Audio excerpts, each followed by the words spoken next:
Now on Snake Wranglers, you can take the Wrangler out of Australia. There's so many people, it's dangerous.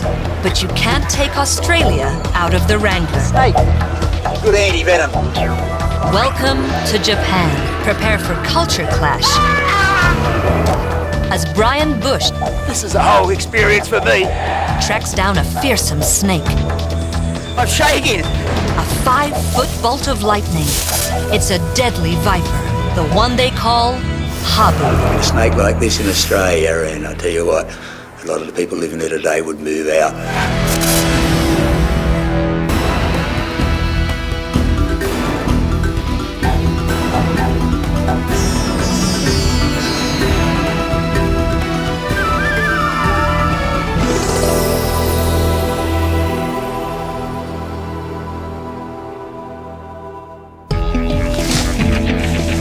They call him the Snake Man. Brian Bush earned the title wrangling Australia's venomous serpents. On every scale. It's a passion that I can't truly explain. For Brian, these are more than snakes. They're family. Whoa, look at that. Even this deadly West Australian tiger snake. Magic. When you grab a venomous snake like this, it's called tailing. There are far less dangerous ways to do it. But that's how it's done in Australia, where Brian makes his living teaching about serpents.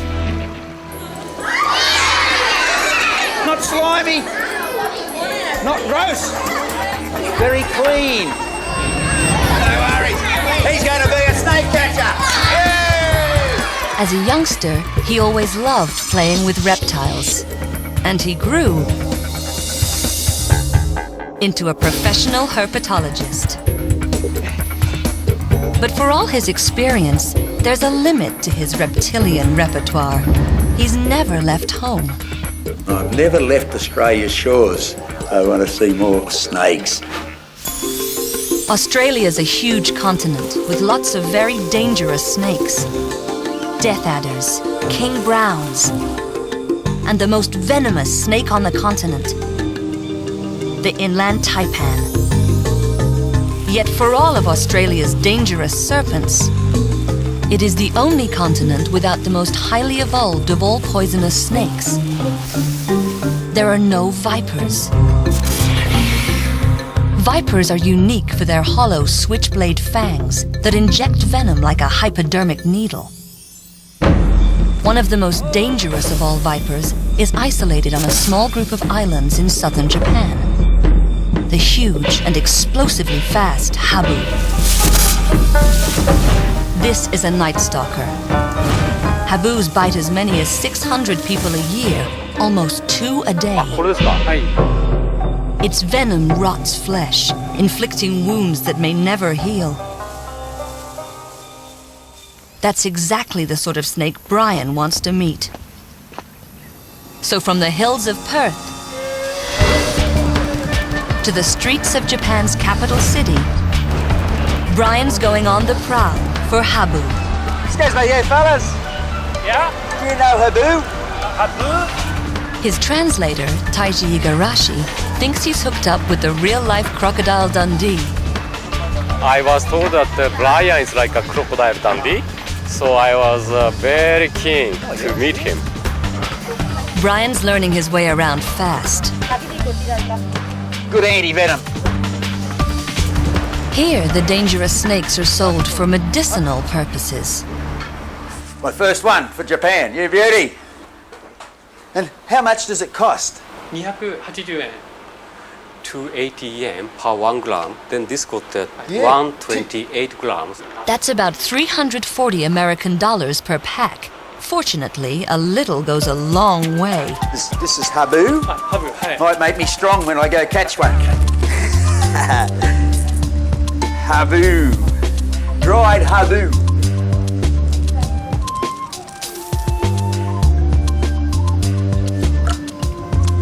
I've smelled a bit here. Doesn't taste too bad. Tastes good. Increases your virility. Good for virility, perhaps. Must be a lot of electricity. But to really learn about the Habu, Brian needs to find a live one in the wild.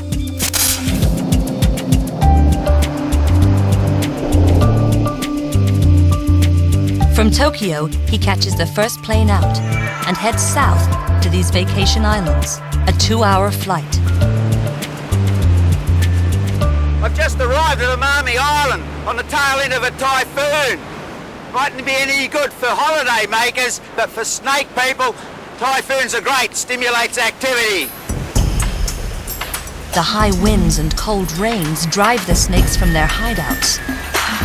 So today on Amami Island, everyone is thinking more than usual about the Habu. Even the taxi drivers, as Brian discovers. Ha! Habu box and Habu stick. Over half the taxi drivers in this town carry these to make a bit of extra money. When a cabbie runs across a Habu, it's like picking up an extra fare. Around 12,000 yen, $100. They can sell it for food or for fashion. Eat 'em, wear 'em, or learn the scales. Some people think the only good Habu is a dead Habu. So dangerous is this snake that there's a reminder on every corner. This is a good sign. Snake sticks are everywhere. We must be in Habu country. And another. The sticks are used to kill snakes. It's little wonder that they keep them handy. Almost 1/4 of Habu bites occur near homes like these. Tsuruku Tatsuta lives here. She was a little girl working in her parents' field when the Habu struck. The snake's venom devours muscle. Victims like Tsuruko can spend years fighting its effects. As Brian is about to find out. No worries. This is where the accident happened. It took 47 years and dozens of medical procedures before the Habu's venom finally took its toll on Tsuruko. Tissue damage, never healed, long-term problems. 3 years ago, the doctors had to remove a leg. Difficult now is the tending of the fields. With one leg, it makes it very hard. So the long-term ramifications of a bite from this snake can be tremendous. Brian's not his usual light-hearted self. He's shaken by Tsuruku's story and the effects of the viper's venom. Brian may be up against a serpent that's more dangerous than anything he's ever handled. In the village near Tsuruko's home, Brian finds the Habu Center. A little shop of Habu horrors. Ah, swallowed another Habu. Yeah, cannibalism, eh? They don't only eat rats, they'll eat other members of their own species. Yeah, we've got an x-ray of this Habu with a smaller Habu curled up inside it that it has swallowed. An x-ray of a Habu that's eaten its own kind is unusual. Oh, yuck! Brian sees the effects of the snake's bite. I'm looking at some photos of limbs that have been envenomed by Habu, and it is a disgusting sight. I'm going to make sure none of them sink their fangs into meat. Finally, Brian goes nose to nose with the legend. Oh! I'm not getting too close to one of you blokes. Score 1 for the serpent. The snake struck at Brian not only because of his movements, but because it sensed him as a giant fireball. The Habu is an extraordinary viper. Inside its arrow-shaped head are hollow fangs that inject deadly venom. And more than just any viper, the Habu is a high-powered pit viper, a creature of the infrared zone. The pits beneath the eyes sense heat so intensely, they create a kind of image of the pit viper's prey. The pits are 100 times more sensitive to heat than human skin.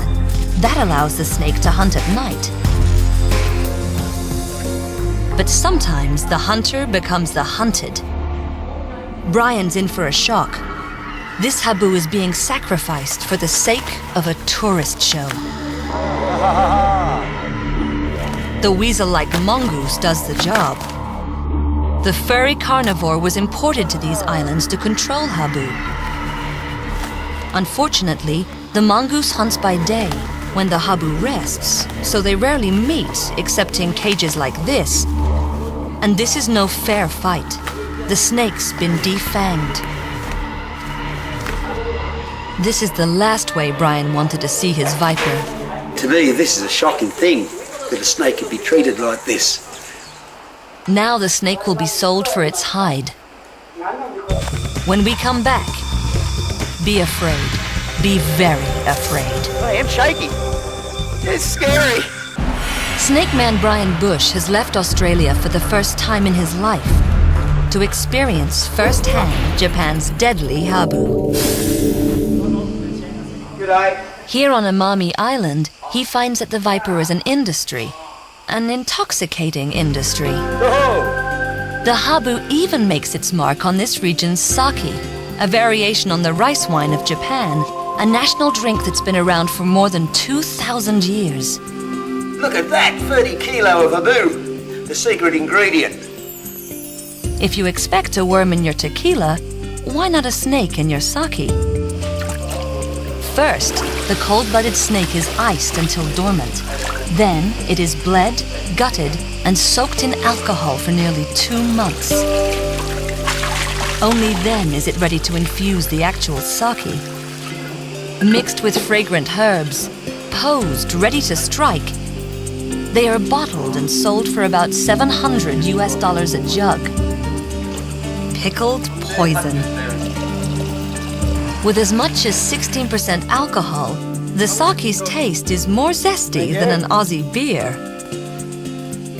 Oh, that's got bite. It's very strong. A shot of Habu sake promises to make you strong and virile. Brave enough to wrangle Habu in the dark of night when the snake takes to the roads. This is the moment I've been waiting for. The sun's down, my anticipation's up, and we're off into the field to catch Habu in the wild.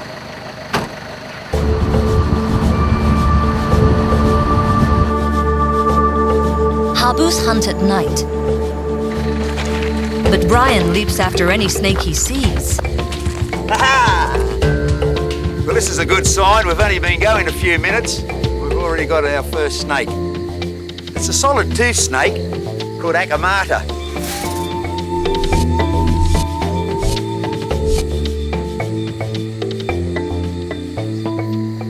Although you could call it a king snake, you could call it a corn snake, but although it's totally harmless, it does have an attitude. See if we can get it to respond. As it grabs me on the nose.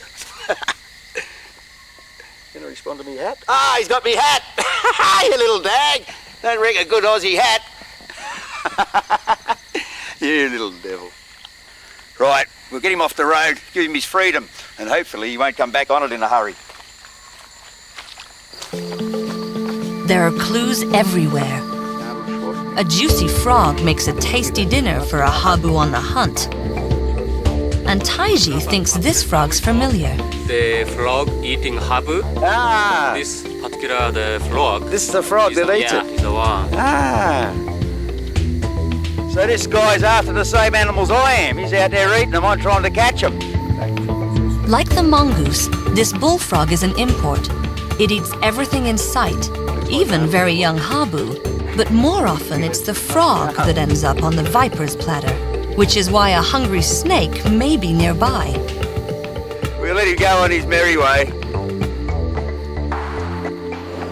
The road grows more narrow as they travel deeper into the jungle. Snakes are cold-blooded and take to the roads after dark for warmth. This is a mildly venomous back-fang snake. Very rough scales. If it bites, it's unlikely to do any harm. I'm not going to let it bite me. But I've never seen a snake like this in my life. Keep in mind, this is the first time I've been out of Australia. But look at that, magic. Brian usually can rattle off the name of any snake he sees. This one will take a little more study. But look at that big tongue. I'm going to bag this snake up and have a closer look at it in the daylight. We can't waste time playing with it here. Let's go and get Habu. another Akamata. Come on, off the road, you little dag. It's 3 in the morning and I'm worn out. Chasing this elusive Habu, it's a bit hard. I think I'll go home for a camp. Well, not camp exactly, but at least the Japanese sleep on the floor. The transformation's almost complete from an Aussie bushman into a Japanese Habu hunter. But now it's time for some shut-eye in my futon. The next morning, Brian hopes to change his Habu hunting luck with a Japanese ritual. Step 1, the cleansing. Step 2, he seeks blessings. It's the rare occasion that the snake man removes his prized hat.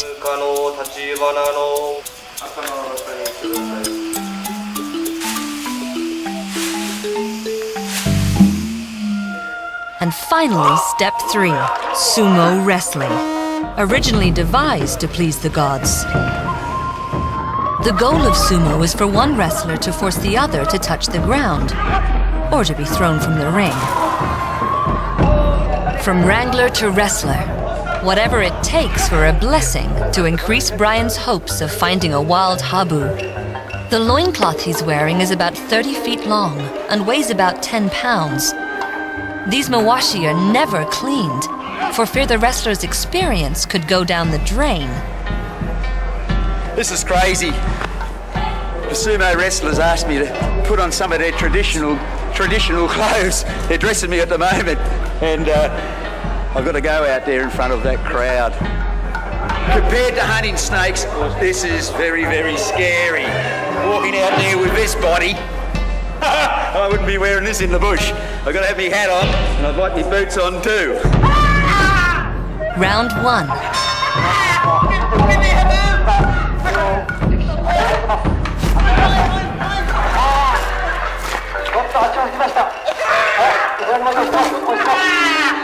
Round 2.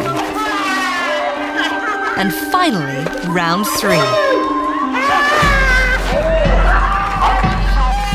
Luckily, to please the gods, you don't have to win, you just have to play.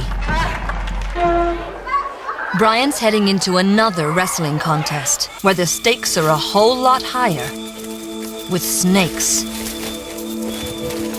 It's just Brian and Taiji on their own. Everything Brian's seen and heard tells him that this is an aggressive and dangerous snake, a snake to be feared. But what will one be like in its natural environment?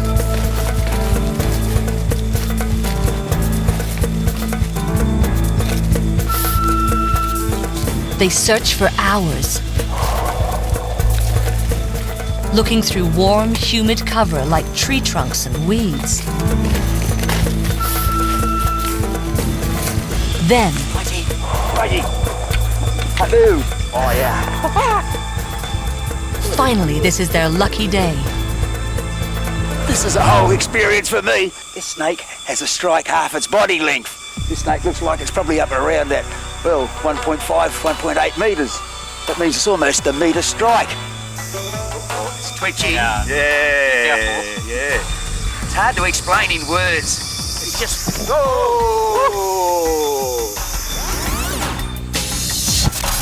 No one expected the snake to be so aggressive. Stunned by an unprovoked attack at the camera, Brian moves on the snake to protect his crew. Hard to explain in words, really. Whoa! We took off in a hurry then. So dangerous. Ah, tell you what, I've got hold of my first Habu. You beauty! I'm just a bit nervous, so if I'm a bit distracted, don't worry about it. I'm trying to stay away from the pointed end. Vipers are usually stout. This one is as thin as a garden hose, the mark of a snake that climbs trees to take prey. I'm trying to let him settle down a little bit. I want to get hold of that head and have a close look at those fangs.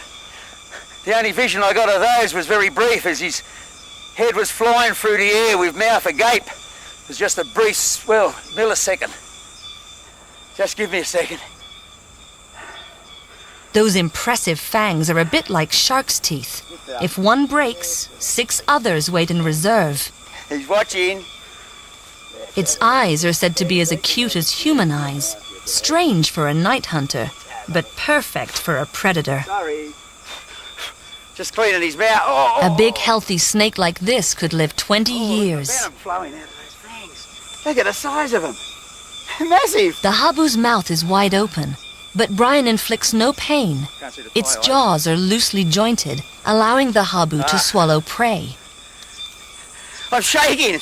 I don't know whether it's the excitement or the moment, or I am actually scared of this thing. And look at all the venom that flowed into the oral cavity. Well, if this venom drips down the handle onto my... Oh!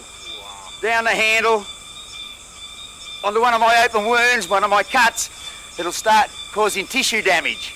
It can cause a fairly rapid drop in my blood pressure and a fairly rapid collapse following that. And I don't want to experience it. Look at that gape. You can see Brian's snake stick trembling. But this is what he came for. Well, a gorgeous, godlike beast, the Habu, has got to be out there in the jungle. And that's where this one's going to go. We're going to let him go. I'm going to have to drop him.